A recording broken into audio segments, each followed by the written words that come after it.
The keep of Silverpeak was a structure built for endurance, not comfort. The ancient stone corridors held the bitter northern winter long after the snows had melted, trapping a permanent, biting draft against the heavy oak doors.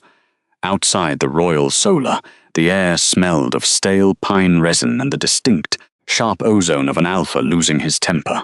The vibrations came first. Heavy, fur-lined boots struck the ancient floorboards with a rhythm that rattled the wrought iron sconces bolted to the masonry. Alistair Thorne did not simply walk. He occupied space through sheer, unyielding force. Inside the overheated room, the pacing continued unabated. Each step was a testament to a sovereign's unrestrained fury over a political mandate he could not simply punch his way out of. "I would sooner abdicate," a voice roared, the sound thick enough to rattle the iron hinges of the heavy door. "I would rather lose my throne, abandon this entire territory to the rot, than bind myself to her." On the other side of the heavy desk within the solar, Julian Mercer did not flinch, though his posture tightened imperceptibly. The Beta was a man of practical caution, functioning as the quiet anchor to his king's tempestuous authority. He sat perfectly still, his sharp eyes tracking the pacing sovereign. A steady, metallic click echoed in the brief pauses of Alistair's rant. It was Julian's silver signet ring, tapping rhythmically against the polished mahogany surface of the desk. The Beta raised a hand, gesturing sharply toward the shadows, pooling beneath the heavy door. It was a silent warning that the acoustics in Silverpeak were notoriously unforgiving, and voices carried down the servant corridors, like water through cracked limestone. Alistair ignored the warning. His broad chest heaved, radiating a biological heat that warped the cold air around him. "A wolfless ledger-keeper, Julian. The High Council expects me to marry a woman who smells of dry dust and brittle parchment instead of blood and pine." Nellie Gray is a calculator in a faded grey dress. She has no wolf. She has no territorial presence. She is entirely bloodless. The Alpha King turned violently on his heel, his heavy boots grinding against the stone. "They think they can corner me with this territorial financial ruin. They think forcing this convenient union will magically balance the royal treasury before the Friday deadline. I will not be tethered to a woman whose only tactical skill is counting coppers, while our borders are actively threatened by mounting debts." Julian stopped tapping his ring. The silence that followed was heavy, fraught with the danger of a cornered predator, realizing his own cage. The Beta finally spoke, his voice low and measured, attempting to diffuse the suffocating pressure in the room. "The Council mandate is absolute, Alistair.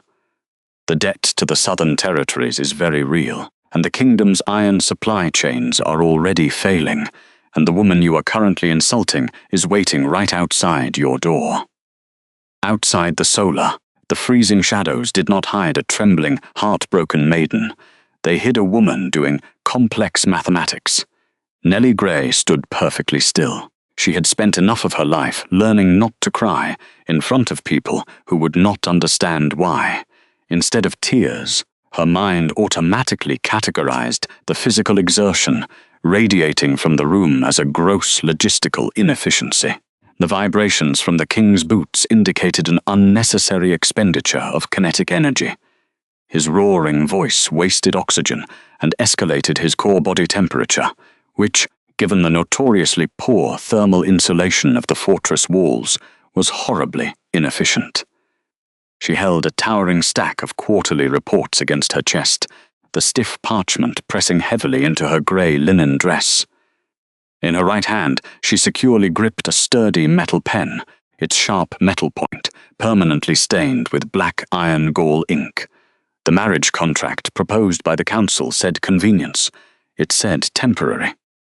It said no emotional entanglements, no personal questions, no crossed boundaries. But the sovereign was evidently taking the administrative arrangement quite personally. Without a single change in her steady respiratory rate, Nellie shifted the heavy ledgers to one arm. She raised her free hand and pushed the heavy oak door open. It groaned loudly on its iron hinges, announcing her arrival to the two men who had just been dissecting her worth. The royal solar was suffocatingly warm, overheated by 3 massive stone hearths roaring with expensive timber. Nellie's dark, observant eyes swept the room, instantly calculating the cost. 3 cords of dry pine per week, at current northern market rates, equated to a staggering waste of the Treasury's dwindling funds. Alistair stopped pacing instantly. He stood dead in the center of the room, his broad shoulders rising and falling, his gaze locking onto her with a piercing, aggressive glare. His jaw was clenched tight enough to crack bone. He expected her to shrink under the weight of his alpha aura. He expected her to apologize for existing, to drop her files in a panic, or perhaps to run weeping down the cold corridor. Nellie did nothing of the sort.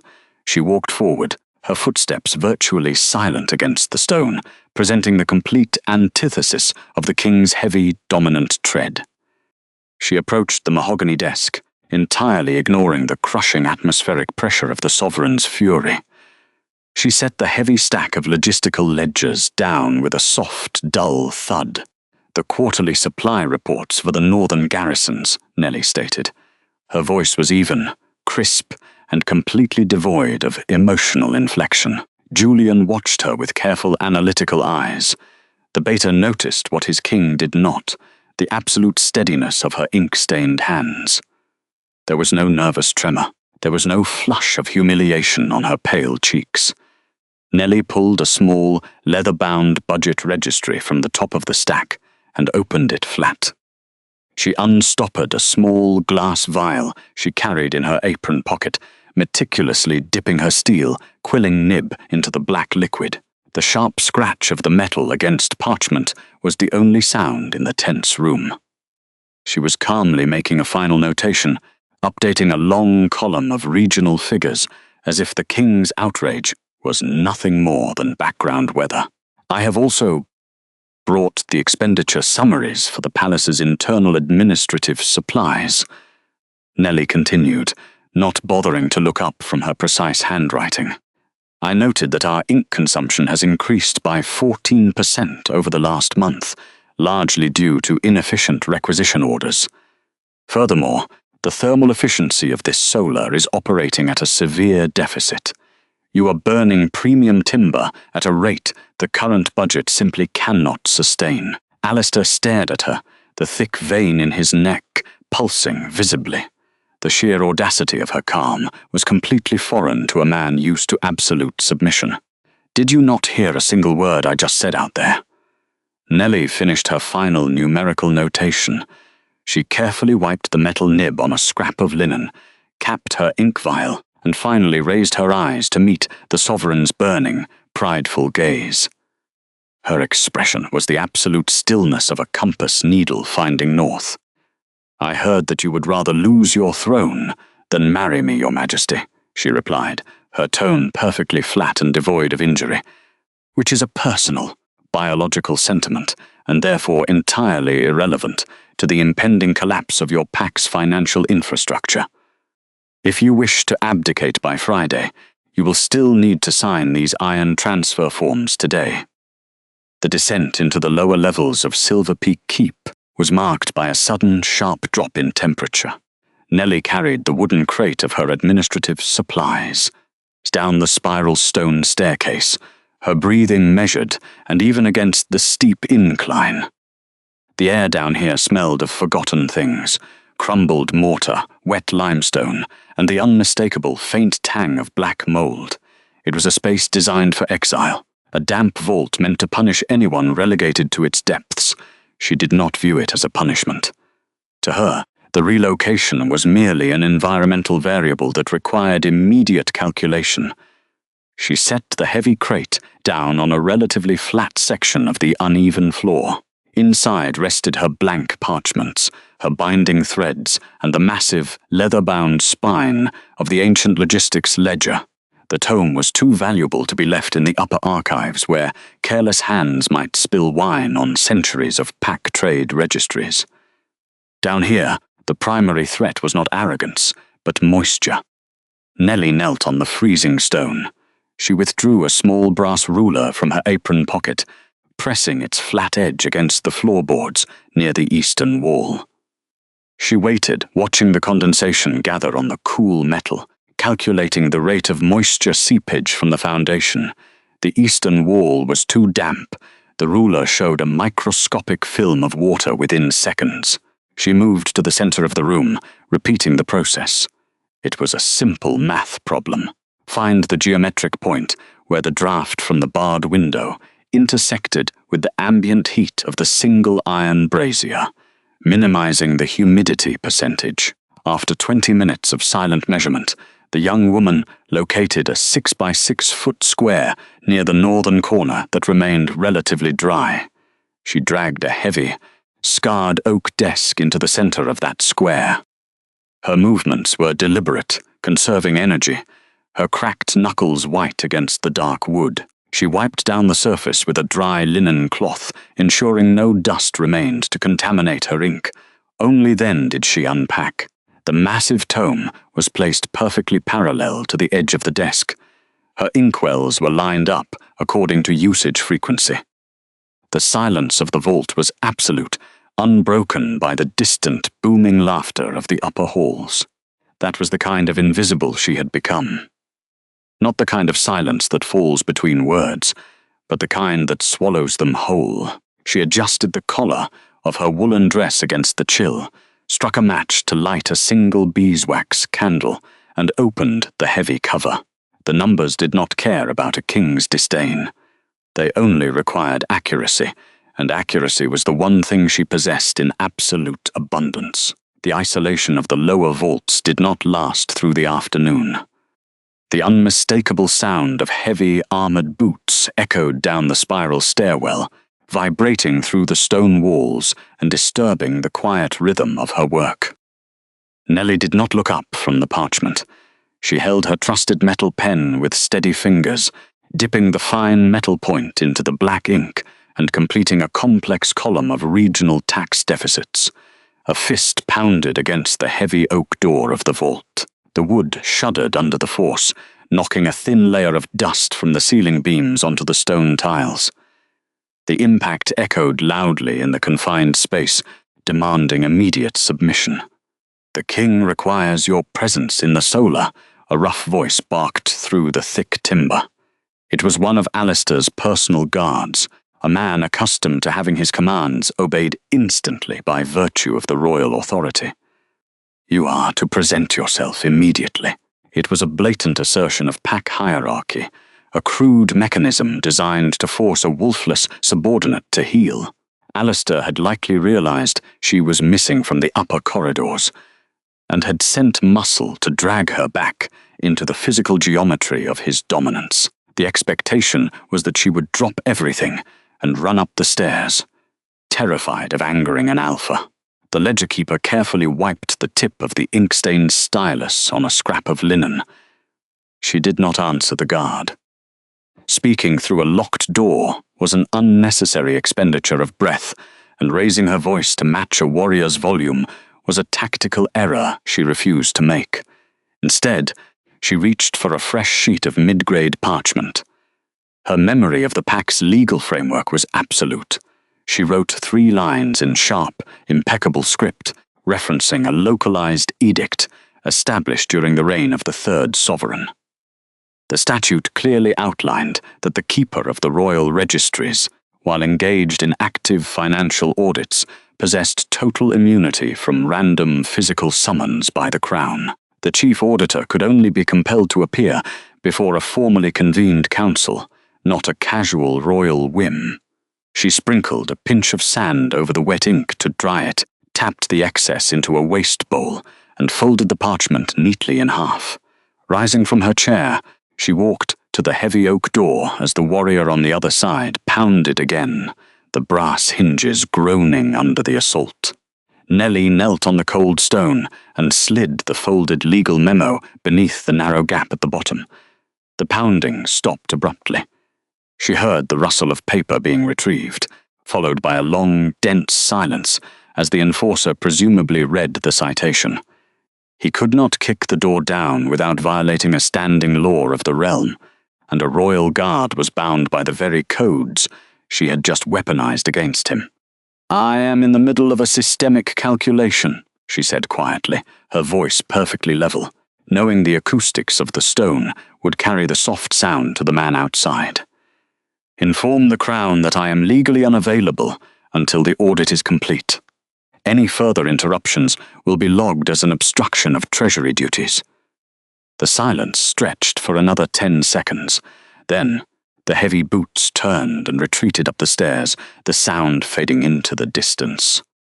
Nellie returned to her desk, picked up her steel quilling nib, and resumed her work, the cold draft of the vault barely registering against the heat of her absolute focus.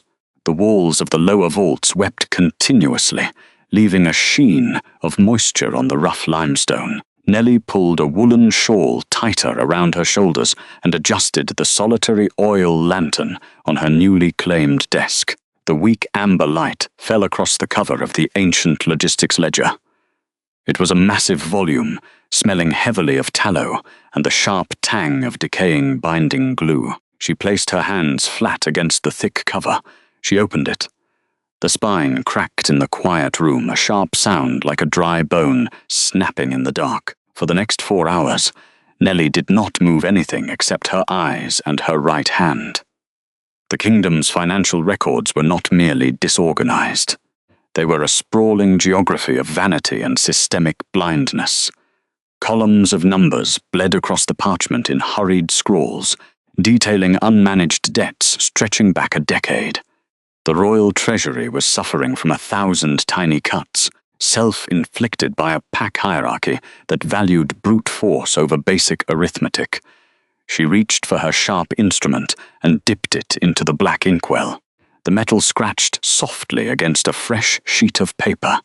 Nellie cross-referenced the supply manifests for the upcoming winter quarter. Her gaze caught on a specific line item listed under the Royal Solar's ceremonial budget. She stopped, checking the figure twice, assuming an error in decimal placement by the previous clerk. There was no error. She let the knowledge settle into her chest like a stone dropping through still water. King Alistair Thorne spent more treasury gold on imported, decorative structural claw wax for his monthly ceremonial dinners than the entire southern garrison was allotted for winter heating fuel. The math was brutal and undeniable. The southern troops were expected to freeze in the snow, so the Alpha King could maintain the high gloss of his formal court display.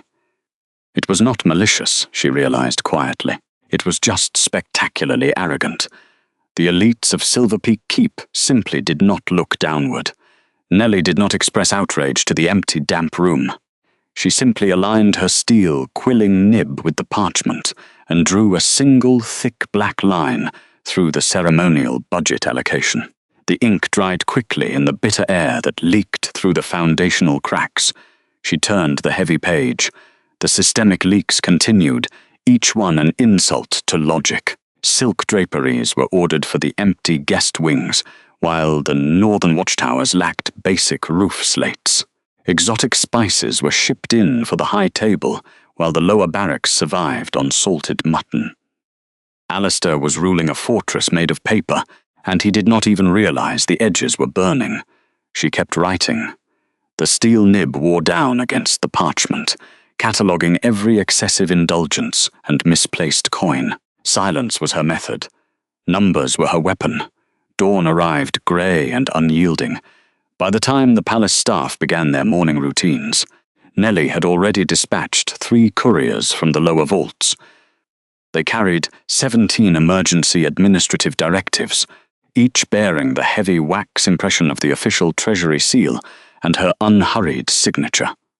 Up in the grand dining hall, fires roared in the massive stone hearths. Alistair Thorne sat at the head of the long oak table, expecting the deep, complex aroma of his imported southern vintage wine to start the morning council. Instead, a profound, uneasy silence stretched across the vast room. The servants stood near the walls, refusing to make eye contact with the high table.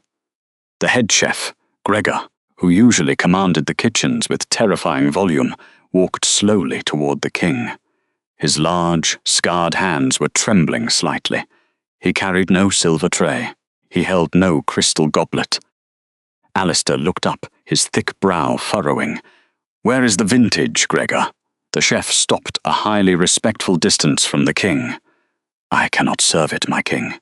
Alistair's voice dropped to a low, dangerous octave, the precise tone that usually made lesser wolves drop to their knees. "Explain." Gregor extended a single piece of stiff treasury paper. "The main cellars have been locked, sire. The quartermaster refused to release the barrels. We have been issued a direct freeze order on all non-essential royal indulgences." Alistair snatched the parchment. The words were written with black ink, the strokes sharp and utterly devoid of hesitation. It was a formal, legally binding injunction. It detailed the immediate suspension of his personal spending budget, referencing an obscure clause in the pack laws regarding treasury emergency powers. At the bottom of the page, the signature was elegant and impossible to misread. Nellie Gray, acting keeper of the ledger. "She froze my wine," Alistair said, the words tasting foreign in his mouth. "Not dew down in the damp, freezing vaults."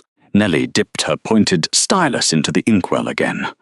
The massive stone castle above her was just beginning to wake up to the harsh reality of her arithmetic, the outrage of the royal staff echoing faintly down the winding stairwells.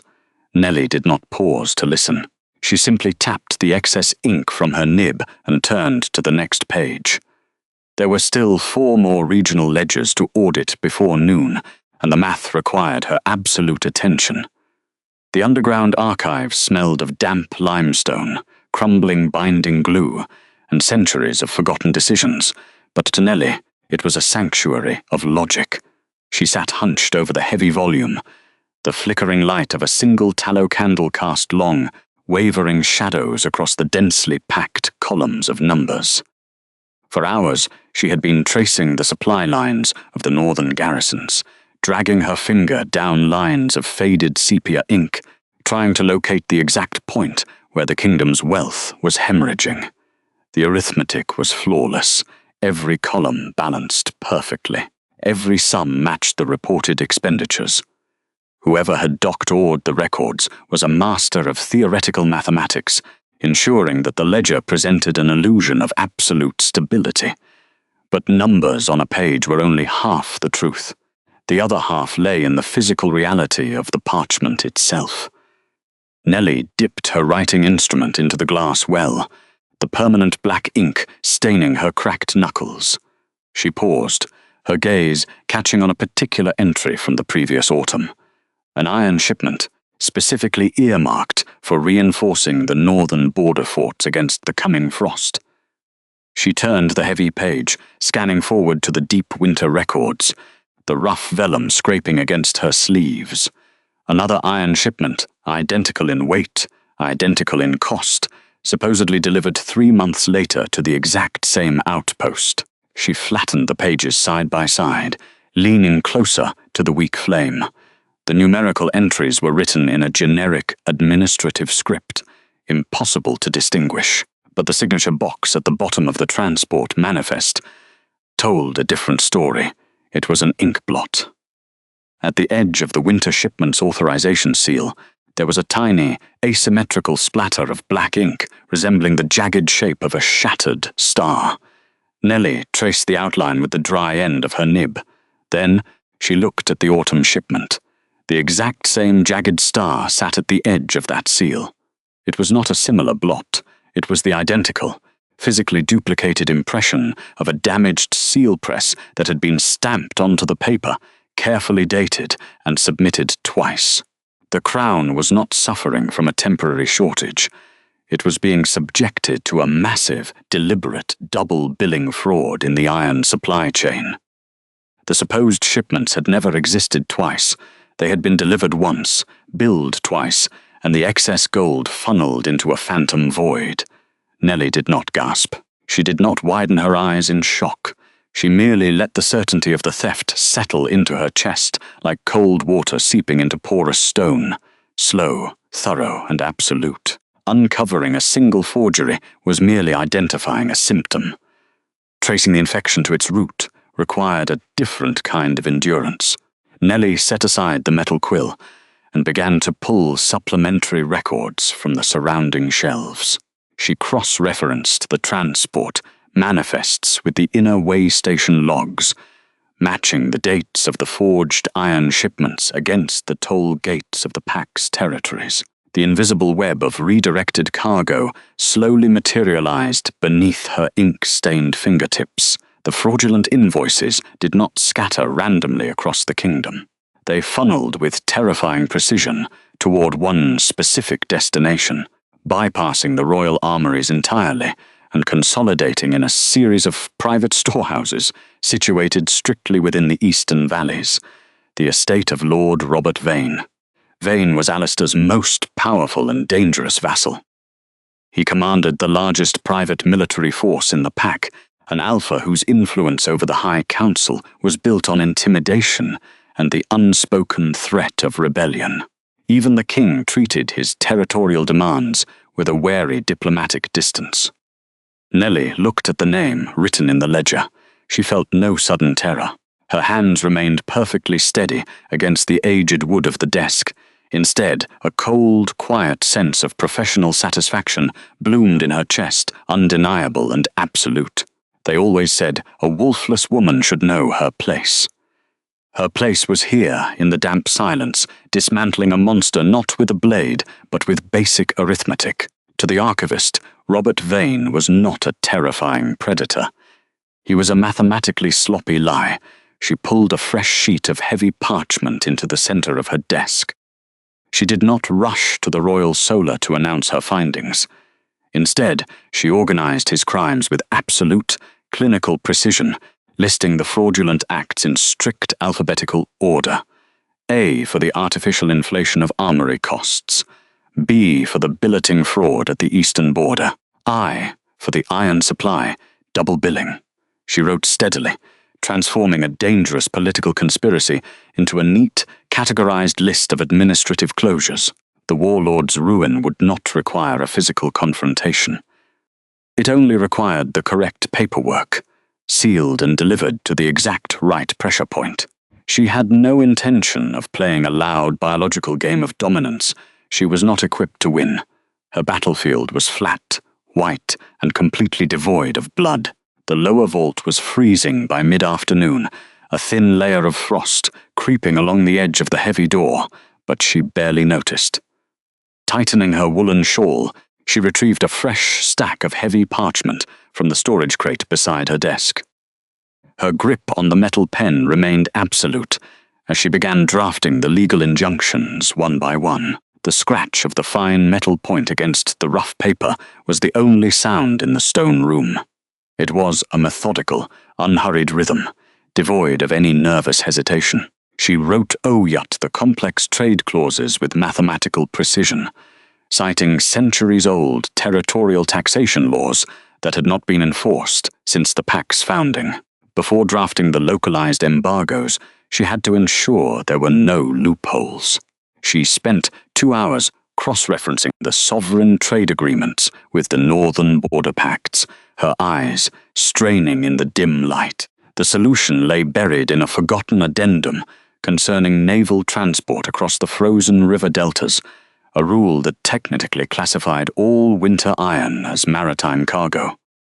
Instead of issuing a direct royal decree, which Vane's loyalists on the council could easily contest or delay in endless tribunal debates, she targeted the transport mechanics themselves. She legally redefined the classification of the shipments, shifting them from military procurement to civilian structural aid. By doing so, she placed the cargo entirely outside of the corrupt lord's legal authority, stripping him of his right to intercept the wagons. There would be no debate in the high chambers, because the council possessed no jurisdiction over civilian maritime logistics. When the ink dried, she did not ring the bell for a royal messenger. The keep's internal communication lines were heavily monitored by Beta Julian's men, and likely compromised by hostile spies. Instead, she folded the injunctions, sealed them with plain red wax, and carried them out through the servants' entrance, at the back of the kitchens. The winter wind bit immediately at her exposed cheeks. She walked past the royal stables and headed directly down the muddy slope toward the lower town. The Merchant Guild kept their own private aviary, completely detached from sovereign politics. The wooden structure smelled strongly of dry straw, bird feed, and old leather. For 3 silver coins, paid from her own meagre wages, she handed the sealed directives to the guildmaster, an elderly human who asked no questions. She did not explain herself or her position within the royal household. She merely requested their fastest route to the border crossing, tracing a specific northern trajectory on his wall map. The grey carrier birds took flight within the hour, vanishing into the overcast northern sky. No one in the fortress even knew the orders had been sent. The trap was laid, constructed entirely out of paper. The collapse of Robert Vane's illegal supply chain did not happen with a dramatic confrontation in the throne room. It happened with a quiet, devastating absence of wagons at the borders. Down in the eastern valley, the holding warehouses stood wide open, waiting for the weekly convoy of raw iron and heating coal. A mid-level warehouse manager, a burly wolf named Kale, stood on the loading dock with his ledger board, watching the empty dirt road. His breath plumed in the freezing air while his men grumbled, stamping their heavy boots against the wooden planks to stay warm. The morning fog was thick, smelling faintly of pine and wood smoke, but the usual rumble of heavy wooden wheels never arrived. The silence was absolute, heavy with the growing unease of men who were used to operating without consequences. Instead, a solitary guild rider trotted up to the dock and handed him a single sheet of folded parchment.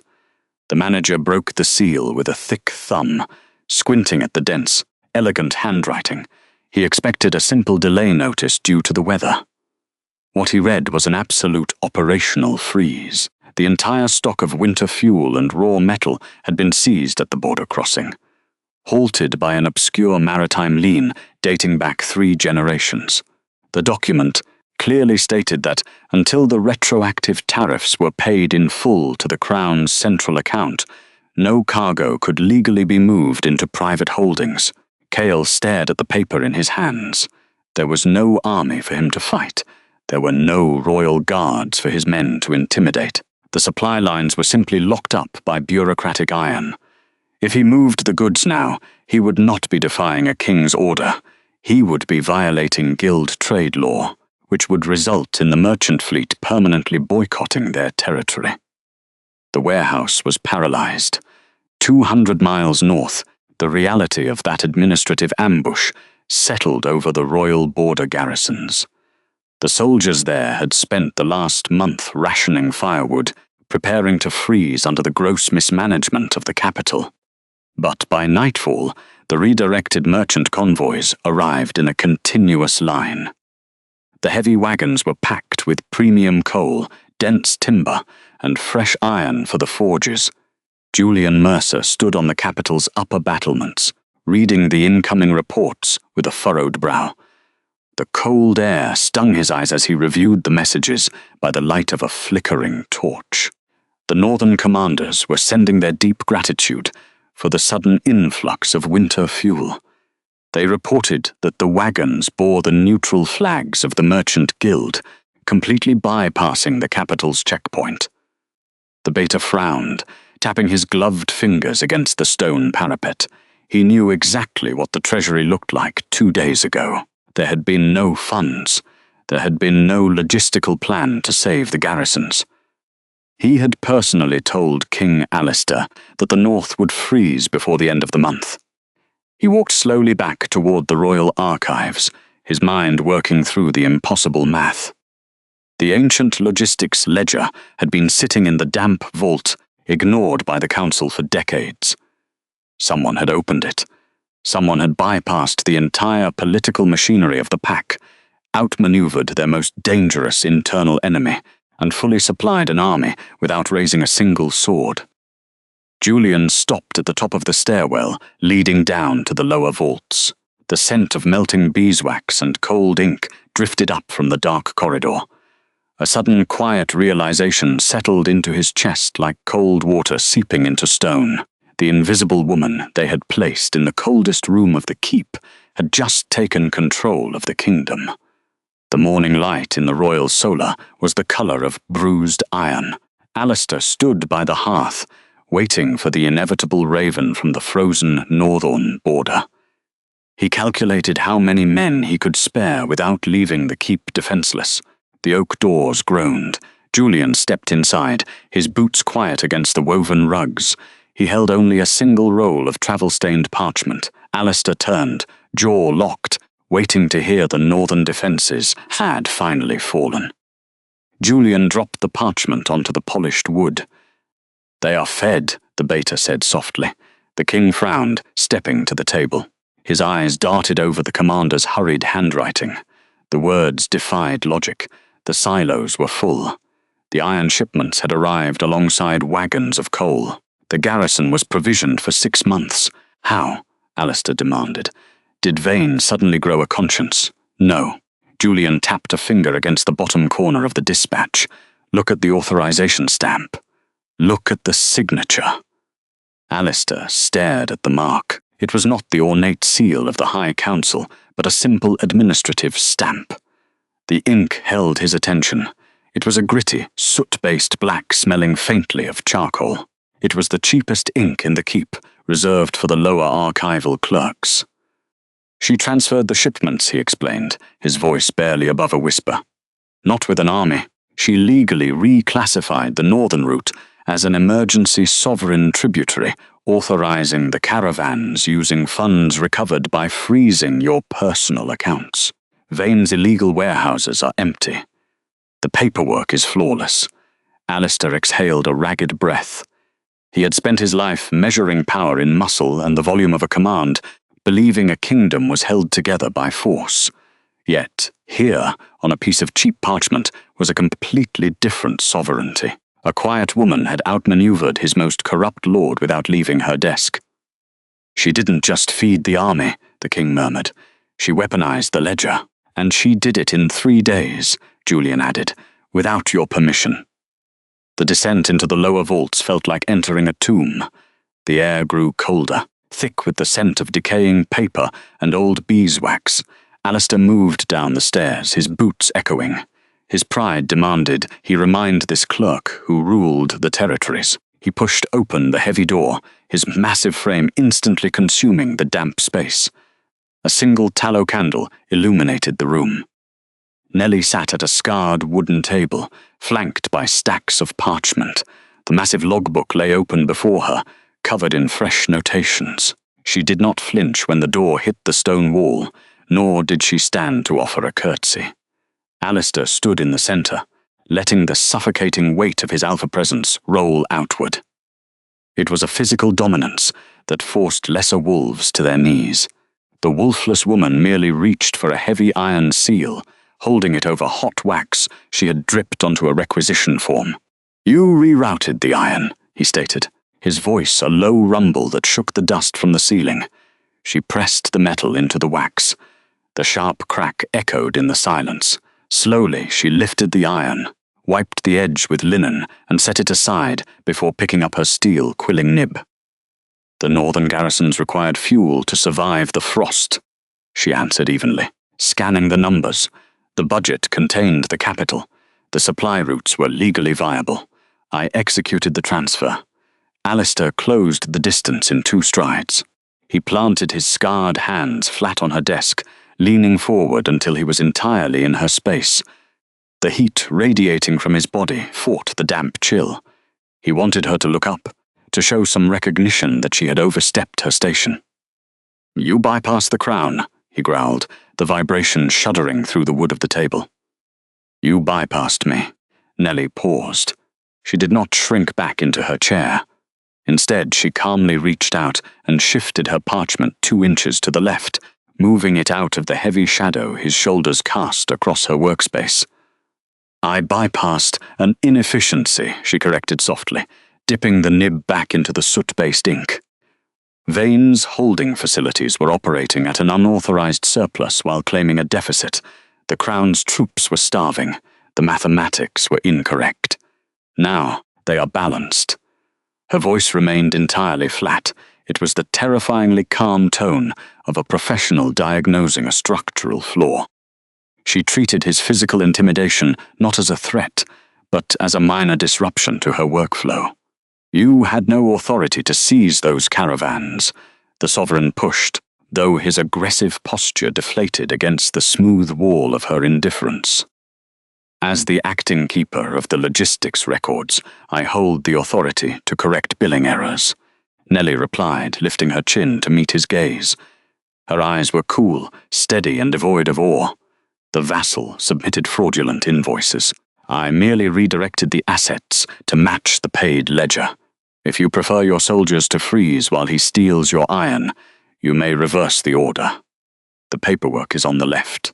She gestured with her quill toward a neat stack of forms. Without waiting for a response, she looked back down at her ledger and began to write. The scratching of the metal nib against the rough paper was the only sound in the room. Alistair stood frozen over the desk. He had come down to the vaults to put an omega in her place.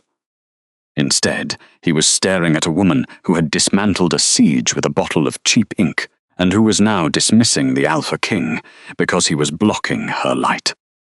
Alistair stood in the center of the damp archive vault, the heavy silence of the lower keep pressing against the broad expanse of his shoulders. He had come down here to demand answers, yet the dim, subterranean chill seemed to absorb his authority the way dry earth drinks rain. Nellie Gray did not rise. She simply sat behind her scarred oak desk, her gaze fixed on the ledger page. Realizing that direct confrontation had yielded no ground, the sovereign shifted his tactics. The arrogance that usually laced his tone softened into a low, practiced hum, a cadence designed to disarm, to draw a subject into his protective orbit. He stepped closer to the edge of the desk, letting the ambient cold contrast with the sudden warmth radiating from his large frame. "You cannot stay in these vaults, Nellie," Alistair murmured. His voice dropped to a register that carried the unmistakable weight of pack hierarchy, laced with sudden, intimate concern. "The stone is weeping with frost. There are chambers in the upper western wing that catch the morning sun. I will have a hearth lit for you. I will have your ledgers moved." He leaned forward, placing both hands flat on the oak surface. The gesture was meant to enclose her space, to make his physical presence the only focus in the room. He offered the warmth of the royal keep, the personal favor of a king extending a protective hand. He expected a fluster of gratitude, or perhaps a hesitant softening of her posture. Nellie did not flinch. She did not lean back. Her eyes remained perfectly steady, tracking the slight rasp in his throat as he spoke. She reached out, her pale fingers wrapping around a simple clay cup filled with cool well water. Without a word, she slid the cup across the polished grain until it stopped precisely between his large hands.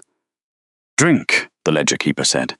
Her tone carried no anger, no nervous energy, and absolutely no romantic deference. "Your voice is dry. The raspy modulation you are attempting to use requires excess vocal strain, which suggests you are dehydrated. Dehydration leads to cognitive fatigue, and cognitive fatigue makes you an unproductive asset to this administration." Alistair froze, staring at the clay vessel as if it were a complex explosive.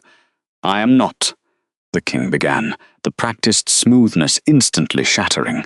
"Drink the water, Alistair," she interrupted quietly, picking up the writing tool.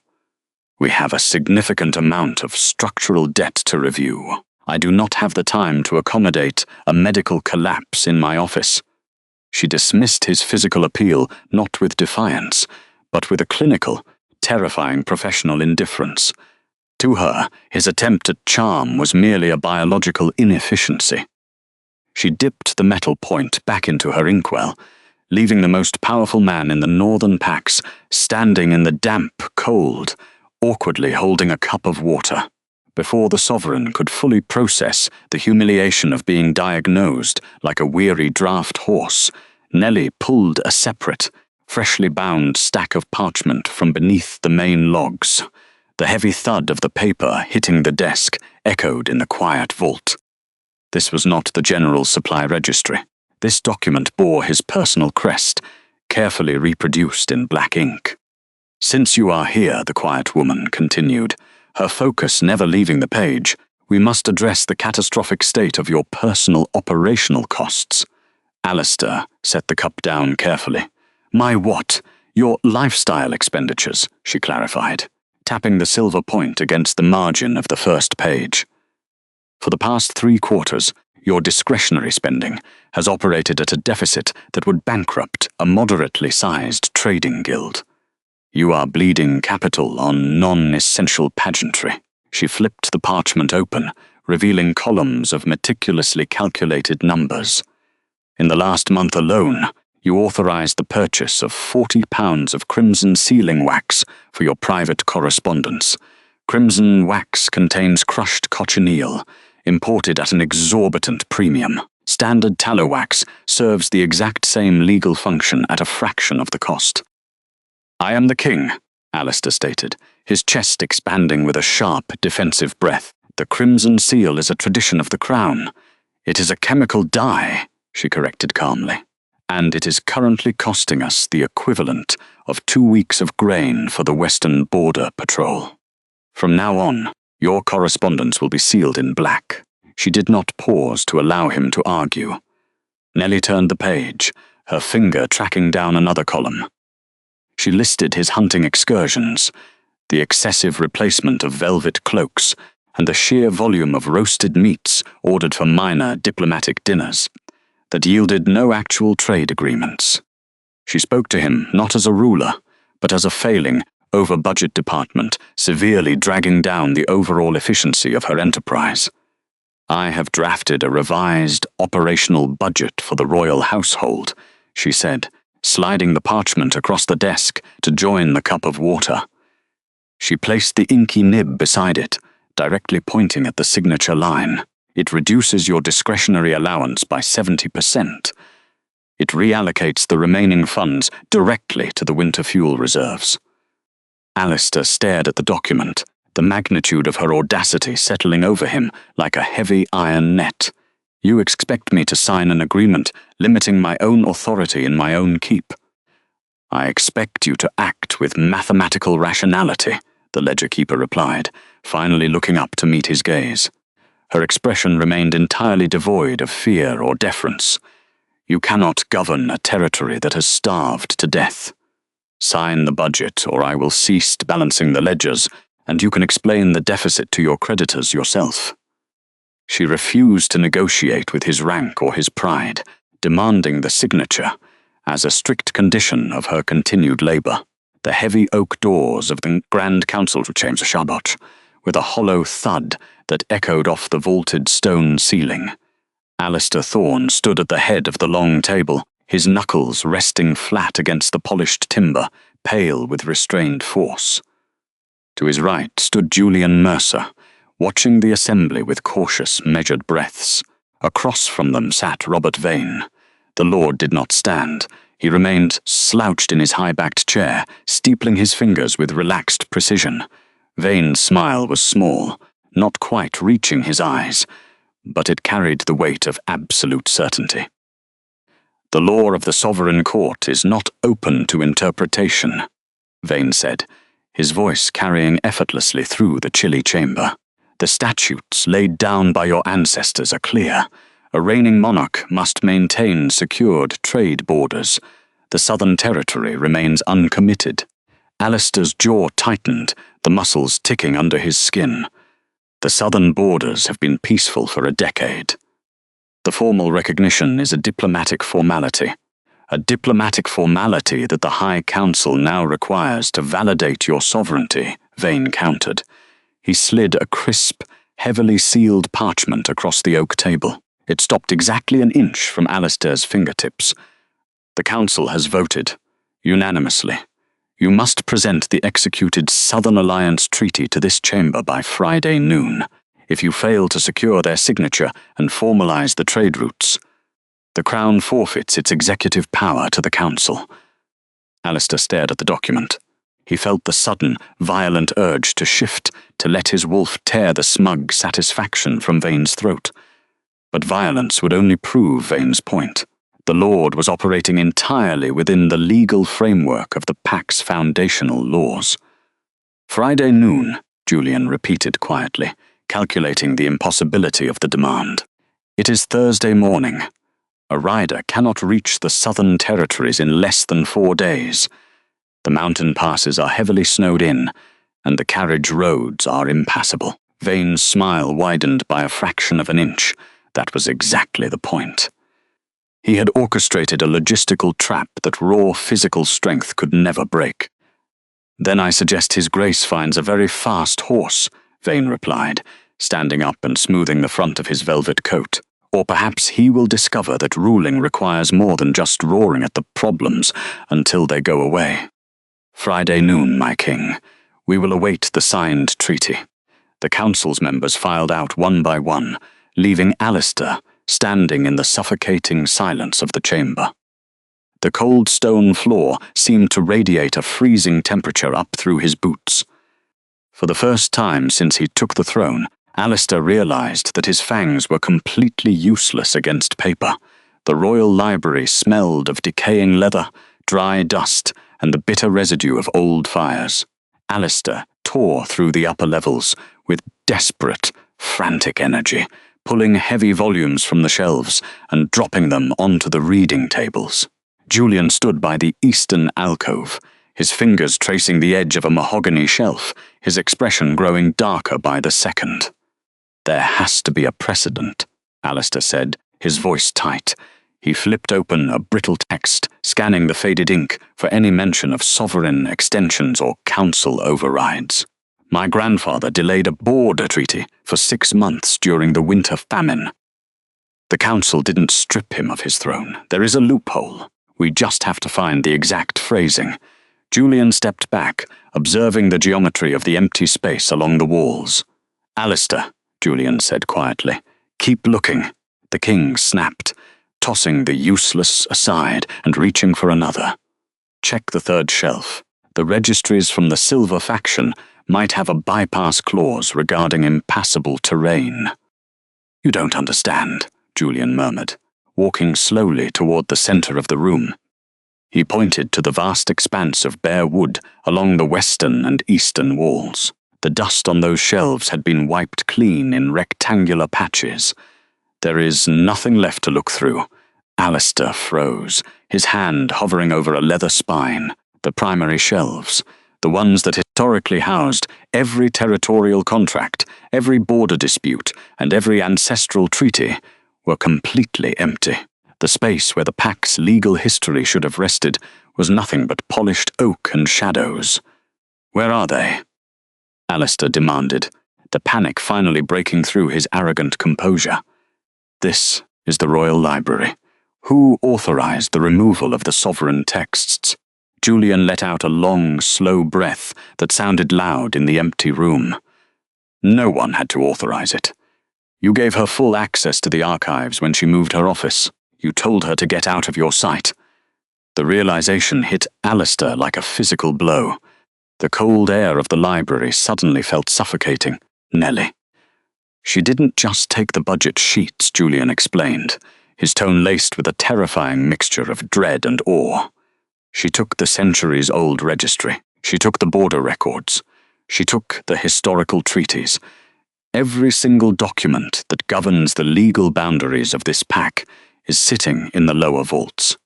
Alistair looked at the empty shelves, the reality of his situation settling into his bones like frost. He had spent his entire reign believing that power was held in claws and muscle, only to discover that true Tsu sovereignty was written in ink. Without the files Nellie had organized, he could not even begin to fight Vane's legal trap. He was a king without a map, without a law, without a defense. He had mocked the wolfless ledger keeper, and now she held the entire architecture of his throne in her ink-stained hands. The heavy oak door of the lower archives protested against its iron hinges, a harsh groan that fractured the quiet of the vaults. Nellie did not look up from her desk.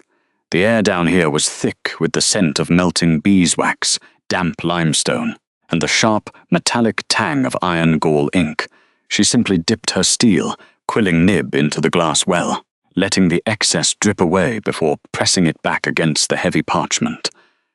Alistair stepped into the dim, flickering light of the tallow candles. He moved slowly, the unhurried grace of an apexed predator disrupted by the sheer exhaustion pressing into his shoulders. The High Council had cornered him. Lord Vane's ultimatum was absolute: secure the Southern Alliance by Friday noon, or the Crown would be legally dismantled. Alistair had run out of time, out of allies, and out of physical battles to fight. Nellie finished her sentence, a precise line of administrative shorthand, and set the nib down on its wooden rest. She did not ask why he was there. Instead, she reached beneath a stack of iron shipment manifests and extracted a wide, tightly rolled document. She slid it across the scarred wooden table, the parchment unspooled flat, revealing the bold heading of the Southern Alliance Treaty. Alistair frowned, stepping closer to the desk to inspect the document. His eyes tracked the dense, meticulous handwriting in the candlelight. He braced his hands on the edge of the table, expecting a rough outline or a desperate proposal.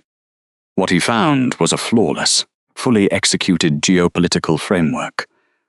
The clauses detailed exact border territorial rights, established sovereign trading jurisdictions, and guaranteed secure supply routes for the northern garrisons without relying on Vane's corrupted infrastructure.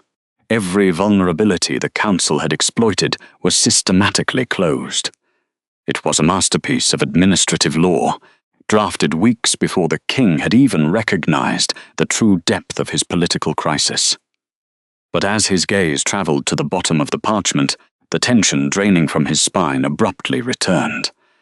The wax seal of the Silverpeak crown was entirely absent. In its place rested a blank signature line, accompanied by a strict legal addendum requiring the specific, registered administrative seal of the southern borders as primary landowner. "This is brilliant," the king said, his voice a low, rough rasp in the freezing room. "But it is legally useless. The signature requires the seal of the southern title holder. Those lands are in default. The Treasury does not possess that seal." Nellie picked up a scrap of coarse linen and carefully cleaned the tip of her steel nib. She did not rush to comfort his rising panic. The stillness in the room was absolute. Not the kind of silence that falls between words, but the kind that swallows them whole. Without a word, the archivist reached toward the heavy, iron-banded drawer at her hip. The rusted tracks whined as she pulled it open, extracting a separate bundle of thick vellum bound in a dark red ribbon. She untied the knot with steady, ink-stained fingers and spread the pages beside the unsealed treaty. They were property deeds, original, heavily stamped and fully registered. Alistair reached out, his knuckles white as he brushed the edge of the top sheet. His brow furrowed, tracking the official registry marks and the dates of transfer. These are the defaulted southern land deeds. They were lost to the Iron Guild decades ago. The Royal Treasury has never possessed the liquid capital to reclaim them. Nellie finally lifted her chin, meeting his intense stare. Her expression remained perfectly flat, devoid of triumph, malice, or the desperate need for his approval. It was simply the look of a woman who had successfully balanced a complex equation. The Treasury did not have the capital, she agreed, her tone measured and calm against the ambient cold of the stone walls. But it acquired it. She tapped a secondary ledger resting on the corner of her desk, opening it to the Royal Accounts section. "When I froze your personal spending budget 3 weeks ago, I did not simply let the funds sit dormant in the vault. I liquidated the excess palace expenditures, the imported vintage wines, the unnecessary decorative guards, the maintenance of the seasonal hunting lodges, and the luxury silk imports were summarily cancelled. Every coin was redirected and used to purchase the defaulted deeds outright." Alistair stared at the columns of numbers, the mathematics undeniable and glaring. She had systematically starved his royal arrogance to buy back the physical foundation of his kingdom. and because the purchase was made under my administrative authority during a formal freeze. Nellie continued, her voice perfectly, even as she pointed to the ownership line on the deed. The lands were registered to my name. I hold the sole legal power to execute the Southern Alliance Treaty. The king stood entirely paralyzed. The immense physical strength that had won him the throne was completely useless in this damp, freezing archive. He could not fight a piece of paper. He could not intimidate a registry seal. "You own the southern borders," he breathed, the realization settling into his chest like a stone dropping through still water. Nellie nodded, calmly adjusting the fraying cuffs of her simple wool dress. "I believe the exact phrasing used in the solar was a bloodless, wolfless ledger-keeper. An accurate assessment, perhaps, but this ledger-keeper now legally owns the sovereign borders of your territory." She did not smile. She did not demand an apology. She simply slid the treaty back to her side of the desk, waiting to see if the powerful man standing before her was a sovereign capable of recognizing his own defeat, or just another loud voice in a dying keep. The stone corridor leading to the royal solar was always 10 degrees colder than the rest of the keep. Frost crept along the baseboards, glittering faintly in the dim light of the tallow sconces. Nellie walked silently over the dark flagstones, carrying the ancient logistics ledger against her chest.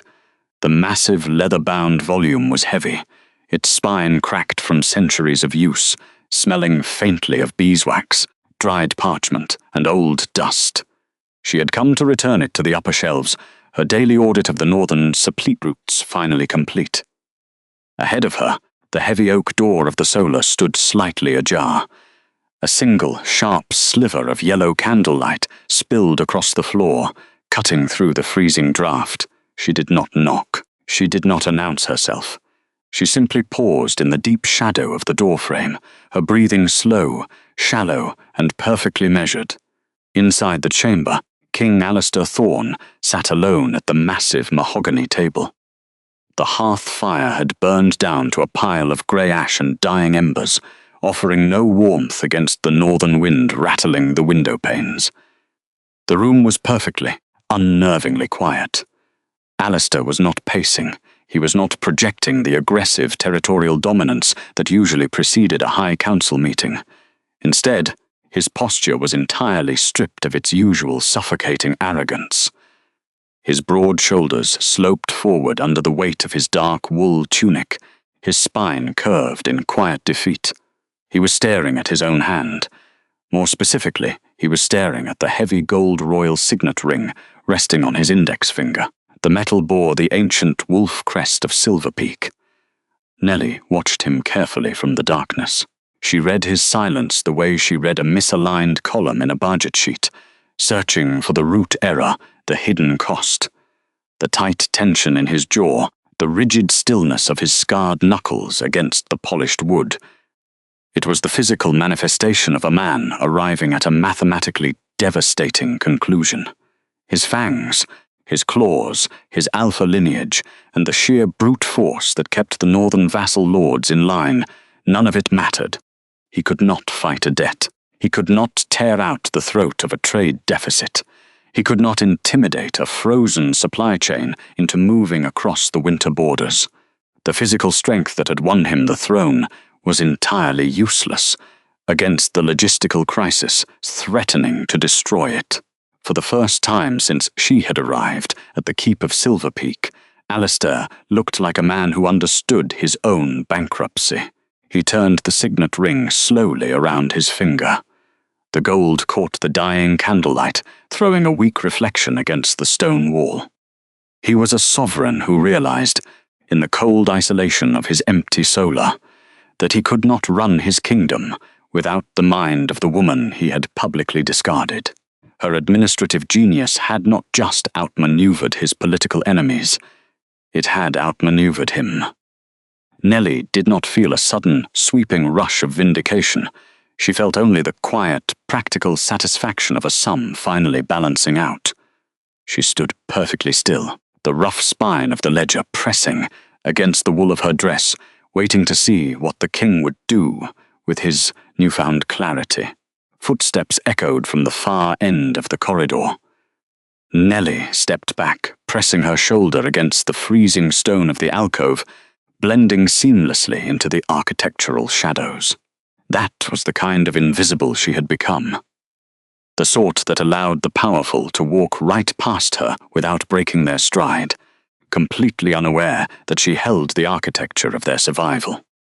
Julian's Mercer walked us and into the solar, his boots striking the floorboards with pragmatic, unhurried efficiency. The beta did not bother to knock. He simply entered the room, took one long look at the king's defeated posture, and stopped near the dying fire. "The council will not delay," Julian said. His voice carried through the open door, sharp and unvarnished in the freezing air. "Lord Vane is already drafting the transition documents. If we do not have the Southern Alliance Treaty signed and sealed by noon on Friday, he will call for a formal vote of abdication. The military will not back a bankrupt crown." Alistair let out a long, slow breath. He did not growl. He did not issue a stubborn, prideful command. He simply rested his forehead against his hands, the picture of absolute exhaustion. "I was wrong," Alistair said. The words were low, carrying none of the booming resonance he usually employed in the great hall. It was a raw, undeniable admission of failure. Nellie tightened her grip on the ancient logistics ledger.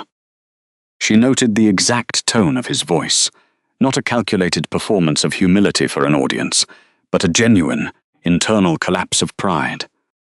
"I called her a bloodless, wolfless ledger keeper," Alistair continued, his gaze fixed on the grey ash in the hearth. "I told you I would rather lose my throne than marry her. And now she holds the entire kingdom in her inkwell." He lifted his head, looking desperately at his second-in-command. "How do I fix this, Julian? How do I earn her signature on that treaty before Friday noon?" Julian crossed his arms. The beta was a man of observation, cautious and grounded in the concrete reality of pack survival. He had seen Nellie working in the damp vaults.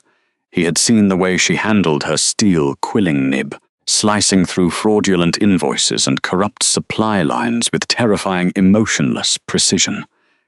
"You do not earn it with royal apologies," Julian answered flatly. "You do not send flowers. You do not offer her jewelry or silk dresses or a warmer room in the upper keep. She does not care about your guilt, Alistair. She does not care about romantic gestures designed to stroke your own conscience."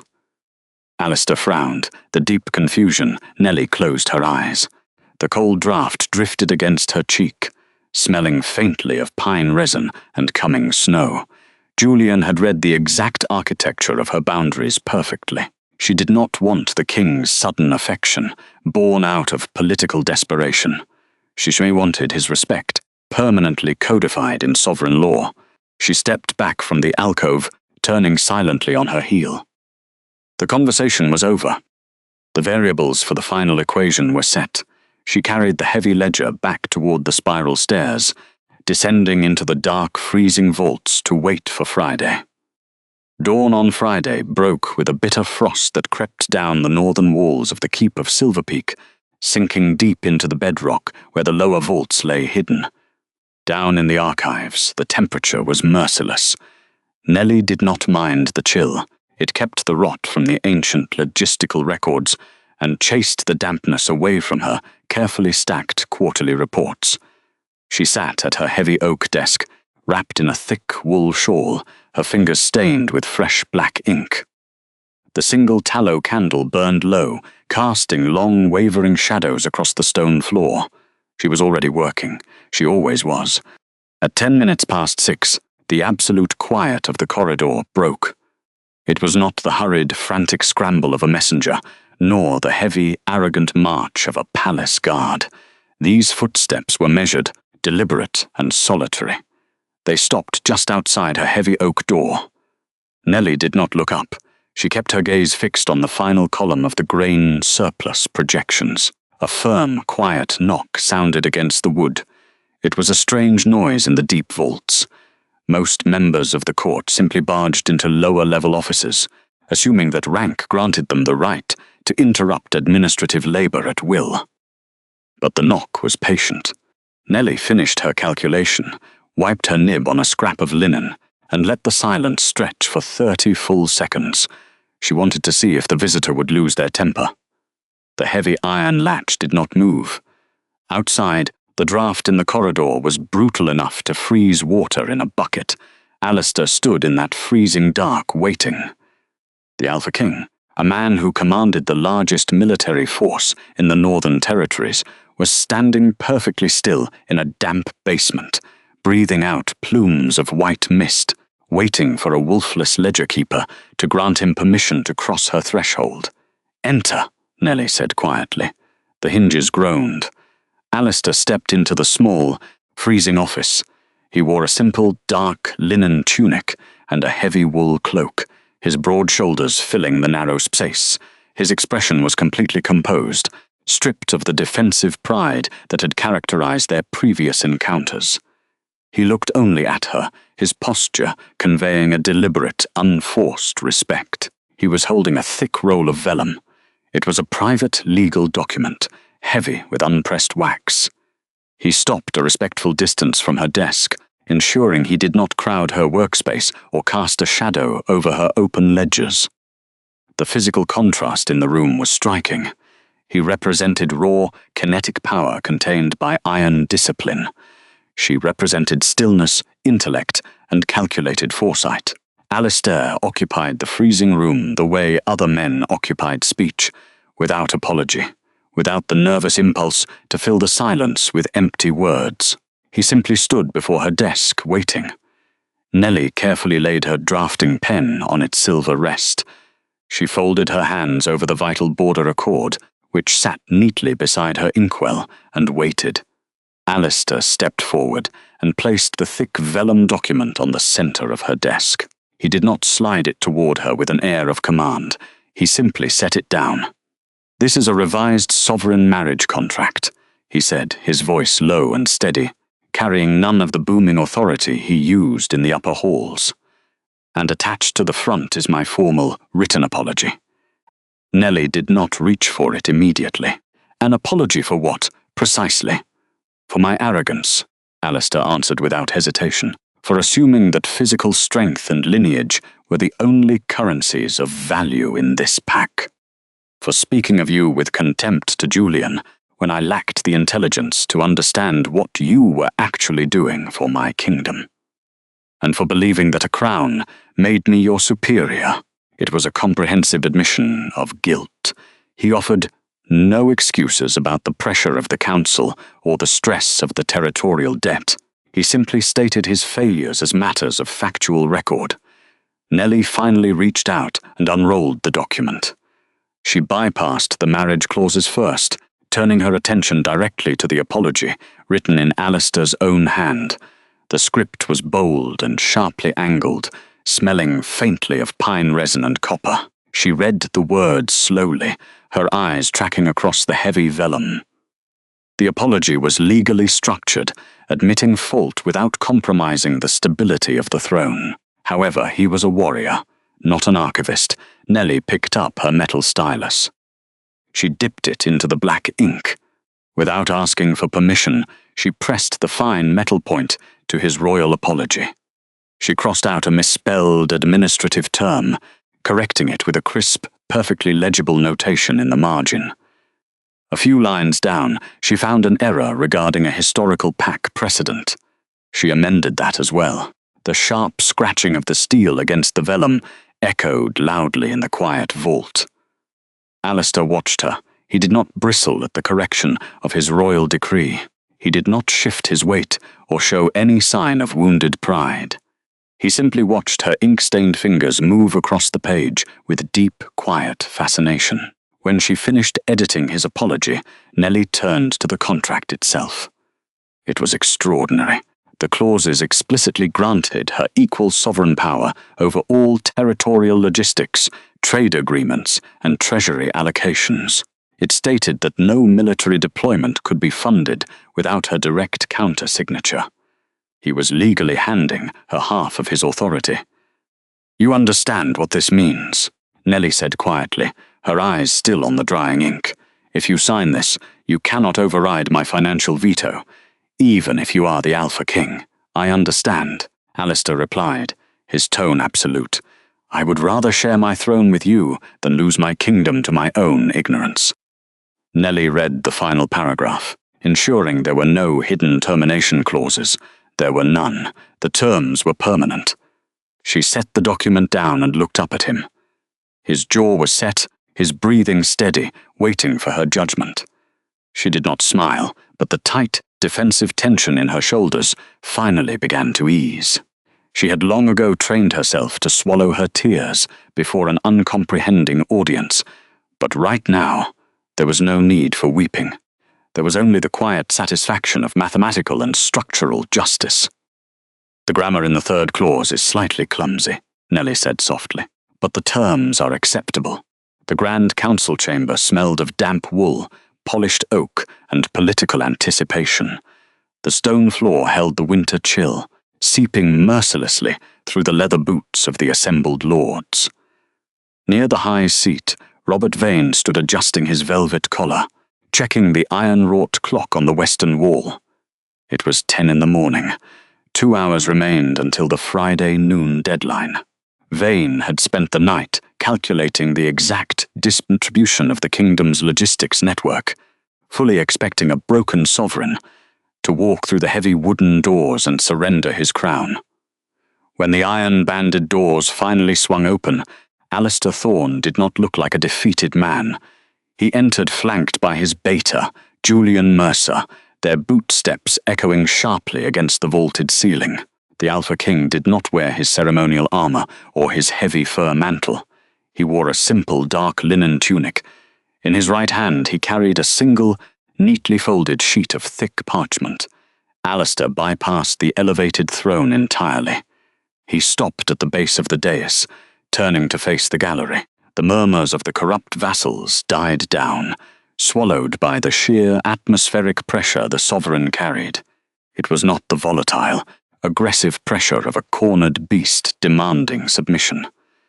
It was the absolute stillness of a compass needle finding north. He turned first to his second-in-command. Alistair unfolded the parchment, his movements unhurried. "Julian," the king began, his voice pitched low but carrying effortlessly to the farthest stone pillar. "I stood in the royal solar 4 days ago and made a declaration born of unearned pride. I dismissed a mind that has proven to be the sole architecture keeping this territory from total financial collapse." Vane's smug expression faltered. He leaned forward, gripping the edge of the council table. The parchment in the king's hand caught the pale, grey morning light filtering through the high clerestory windows. Vane's pulse suddenly thudded against his collar. He recognized the sharp, precise, forward-leaning script covering the page. It was Nellie's handwriting. The formal apology the Alpha King was reading to his court had been meticulously drafted by the quiet, wolfless ledger-keeper he had once sworn to reject. Alistair shifted his gaze to the wider court, his posture rigid and commanding. "A sovereign who cannot accurately audit his own weaknesses is unfit to hold a gavel, let alone a territory," he continued, reading the words exactly as she had written them. "I assumed strength was found in the density of bone and the volume of a roar. I was incorrect. My survival, and the survival of the northern garrisons, was secured by a woman who works in the damp vaults beneath our feet. I owe this court my beta, and most importantly, Nellie Gray, a formal, undeniable retraction." The silence that followed was absolute, not the kind of silence that falls between words, the kind that swallows them whole.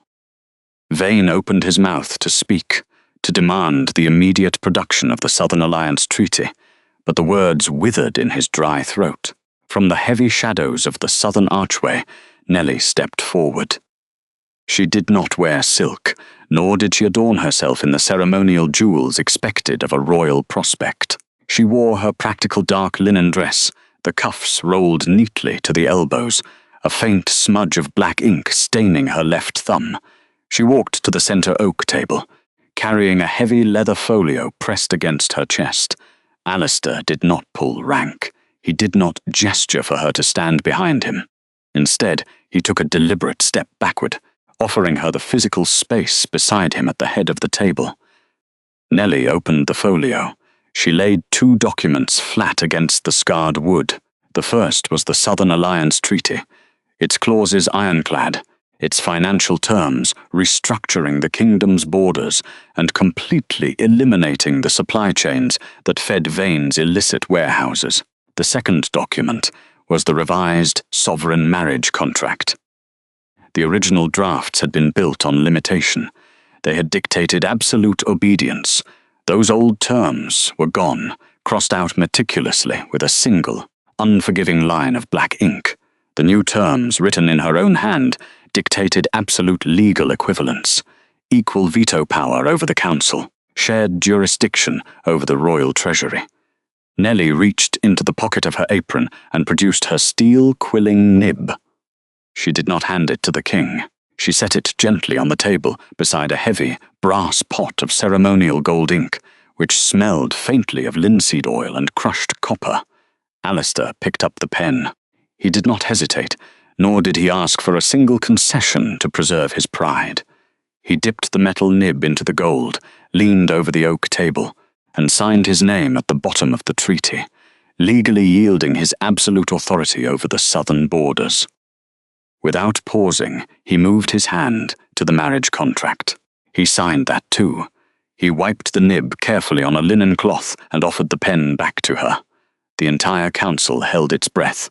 Vane stood perfectly still, looking like a man watching a glacier slowly crush the foundation of his ancestral home. Nellie took the pen. The metal barrel was still warm from the king's grip. She dipped it into the brass pot. The grand chamber was so utterly quiet that the only sound left in the world was the sharp, rhythmic scratch of the steel nib against the dry parchment. She signed the treaty. She moved her hand, steadied her breathing, and signed the marriage contract. Nellie set the pen down. Alistair turned his head to look at her, his expression a complicated mixture of profound relief and quiet, enduring respect. He did not pull her into a sudden embrace. He did not issue a loud, territorial claim for the gallery to hear. He simply bowed his head a fraction of an inch, acknowledging a partnership forged not in biological compulsion, but in undeniable, documented truth. Outside, the bitter northern wind beat uselessly against the high windows, rattling the thick glass. Inside, the grand chamber was warm, and the gold ink dried perfectly into the parchment, securing the foundation of a new sovereignty.